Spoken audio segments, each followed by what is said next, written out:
ಯಾವ ರೀತಿ ರಕ್ಷಣೆಯನ್ನ ಮಾಡ್ತೀರಾ ಅದೇ ರೀತಿ ಇವತ್ತು ನಿಖಿಲ್ ಕುಮಾರಸ್ವಾಮಿ ಅವರನ್ನ ರಕ್ಷಣೆ ಮಾಡ್ತೀವಿ ಅಂತ ಮಾತನ್ನ ಇವತ್ತು ಕೊಡಬೇಕಾಗತ್ತೆ. ಇವತ್ತು ಸಮ್ಮಿಶ್ರ ಸರ್ಕಾರದ ನೇತೃತ್ವವನ್ನು ವಹಿಸಿರ್ತಕ್ಕಂಥ ಕುಮಾರಣ್ಣವರಿಗೆ ಇವತ್ತು ಶಕ್ತಿ ಬರಬೇಕು ಅಂತ ಹೇಳಿದ್ರೆ ನಿಖಿಲ್ ಕುಮಾರಸ್ವಾಮಿ ಅವ್ರನ್ನ ಶಿವಮೊಗ್ಗದಿಂದ ನನ್ನನ್ನ ಕಳಿಸ್ತಾರೆ ಅಂತೇಳಿ ಮೊನ್ನೆ ಹೆಚ್ಚು ಕಮ್ಮಿ ಆಯ್ತು, ನೀವೆಲ್ಲ ನೋಡಿದ್ರಿ. ನನ್ನ ಭಾಗ್ಯ ಕೇವಲ 13 ದಿವಸದಲ್ಲಿ ನನ್ನನ್ನು ಒಬ್ಬ ಅಭ್ಯರ್ಥಿ ಮಾಡಿ ಶಿವಮೊಗ್ಗದಲ್ಲಿ ಬಹಳ ಅಲ್ಪ ಮತದಲ್ಲಿ ನಾನು ಸೋತಿದ್ದೀನಿ.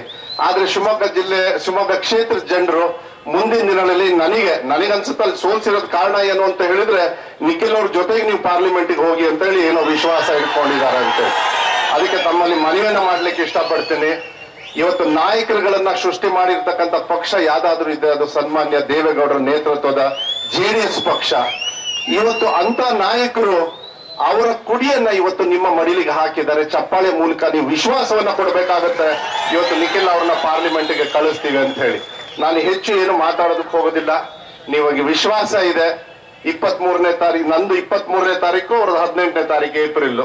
ಆದ್ರೆ ಚುನಾವಣೆ ಉತ್ತರ ಬರತಕ್ಕಂಥ ಸಂದರ್ಭದಲ್ಲಿ ಜೊತೆಗೆ ಈ ರಾಜ್ಯದಿಂದ ಕಾಂಗ್ರೆಸ್ ಮತ್ತು JDS ಪಕ್ಷದಿಂದ ಯಾರ್ಯಾರ ಅಭ್ಯರ್ಥಿಗಳನ್ನ ಮಾಡಿದ್ದಾರೆ ಅವ್ರನ್ನೆಲ್ಲ ಮುಂದಿನ ದಿನಗಳಲ್ಲಿ ಪಾರ್ಲಿಮೆಂಟ್ಗೆ ಕಳಿಸಿ ಇವತ್ತು ಕುಮಾರಣ್ಣ ನಮ್ಮ ರಾಜ್ಯಕ್ಕೆ ಹೆಂಗೆ ಹಗಲು ರಾತ್ರಿ ದುಡಿತಾ ಇದ್ದಾರೆ ಅವರಿಗೆ ಕೈ ಜೋಡಿಸಿ ನಾವೆಲ್ಲರೂ ಕೂಡ ಕುಮಾರಣ್ಣ ಅವರಿಗೆ ಮತ್ತೆ ನಮ್ಮೆಲ್ಲ ನಾಯಕರಿಗೆ ಶಕ್ತಿ ಕೊಡ್ತಕ್ಕಂಥ ಕೆಲಸವನ್ನ ನಾವು ಮಾಡ್ತೀವಿ ಅಂತಕ್ಕಂಥದ್ದು ಪ್ರಾಮಾಣಿಕವಾಗಿ ನಿಮ್ ಮುಂದೆ ಮಾತನ್ನ ಹೇಳ್ತಾ ಮತ್ತೊಮ್ಮೆ ಇವತ್ತು ನಿಮ್ಮ ಮಡಿಲಿಗೆ ಏನು ಇವತ್ತು ಕುಮಾರಣ್ಣವರು ಮತ್ತೆ ಸನ್ಮಾನ್ಯ ದೇವೇಗೌಡರು ನಿಖಿಲ್ ಅವರನ್ನ ನಿಮ್ಮ ಮಡಿಲಿಗೆ ಹಾಕಿದ್ದಾರೆ, ಅವರಿಗೆ ಆಶೀರ್ವಾದ ಮಾಡಿ ಇನ್ನು ಮುಂದೆ ಬೆಳೆಸ್ತಕ್ಕಂಥ ಜವಾಬ್ದಾರಿಯನ್ನ ನೀವು ತಗೊಳ್ಬೇಕು ಅಂತಕ್ಕಂಥದ್ದನ್ನ ಹೇಳಿ ಈ ಸಮ್ಮಿಶ್ರ ಸರ್ಕಾರದ ನೇತೃತ್ವವನ್ನು ವಹಿಸಿರ್ತಕ್ಕಂಥ ಕುಮಾರಣ್ಣವರಿಗೆ ಇದು ಹೆಚ್ಚು ಶಕ್ತಿ ಕೊಟ್ಟಂಗೆ ಅಂತಕ್ಕಂಥದ್ದನ್ನ ಹೇಳಿ ಇವತ್ತು ರೈತರು ನಮ್ಮ ರಾಜ್ಯದ ಬಡವರು ಉಳಿಬೇಕು ಅಂತ ಹೇಳಿದ್ರೆ ಕುಮಾರಣ್ಣವರಿಗೆ ಶಕ್ತಿಯನ್ನ ಕೊಡಬೇಕು. ನಿಖಿಲ್ ಅವರನ್ನ ಪಾರ್ಲಿಮೆಂಟ್ಗೆ ಕಳಿಸ್ಬೇಕು.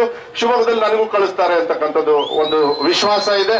ಇವತ್ತು ನಾನು ಯಾಕೆ ಬಂದಿದ್ದೀನಿ ಅಂತ ಹೇಳಿದ್ರೆ ಇವತ್ತು ಕುಮಾರಣ್ಣವ್ರು ಹೇಳಿದ್ರು ಇಲ್ಲ ನಿಖಿಲ್ ಅವ್ರನ್ನ ಇವತ್ತು ಘೋಷಣೆ ಮಾಡ್ತಾ ಇದಾರೆ, ಮಧು ನೀನ್ ಬರ್ಬೇಕು ಅಂತ ಹೇಳಿ.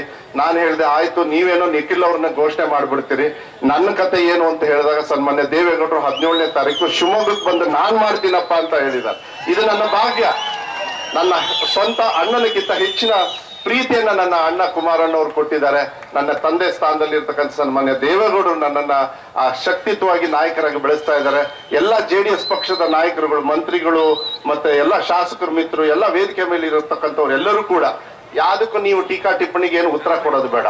ಉತ್ತರ ನಿಖಿಲ್ ಅವರು ಜೈದಲ್ಲಿ ಮಾತ್ರ ಇರ್ತದೆ. ಅವರಿಗೆಲ್ಲರಿಗೂ ಕೂಡ ಒಂದೇ ಉತ್ತರ ಕೊಡ್ಬೋದು, ನಿಮ್ಮ ಮತ ಹಾಕಿ ಅವ್ರಿಗೆ ಗೆಲ್ಲಿಸಿದಾಗ ಮಾತ್ರ ಅಂತಕ್ಕಂಥದ್ದನ್ನ ಈ ಸಂದರ್ಭದಲ್ಲಿ ಹೇಳ್ತಾ ಬಹಳ ಹೆಮ್ಮೆಯಿಂದ ನಾನು ಸಂತೋಷದಿಂದ ನನಗೊಂದು ಸಂತೋಷ ಇದೆ. ಎಲ್ಲೋ ನನ್ನ ಒಡ ಹುಟ್ಟಿದ ಅಣ್ಣನ ತಮ್ಮನ ಸಮಾನರಾಗಿರ್ತಕ್ಕಂಥ ನಿಖಿಲ್ ಅವ್ರನ್ನ ಜೊತೆಗೆ ನಾವು ಎಲ್ಲರೂ ಕೂಡ ಪಾರ್ಲಿಮೆಂಟ್ಗೆ ಹೆಜ್ಜೆ ಹಾಕ್ತಕ್ಕಂಥ ಅವಕಾಶವನ್ನ ದಯವಿಟ್ಟು ಪುಣ್ಯಾತ್ಮರು ನೀವು ಮಾಡಿಕೊಡ್ಬೇಕು ಅಂತಕ್ಕಂಥದ್ದು ಹೇಳಿ ನಿಮಗೆಲ್ಲರಿಗೂ ಒಂದ್ಸಿ ನನ್ನ ಮಾತನ್ನು ಮುಗಿಸ್ತೇನೆ. ನಮಸ್ಕಾರ.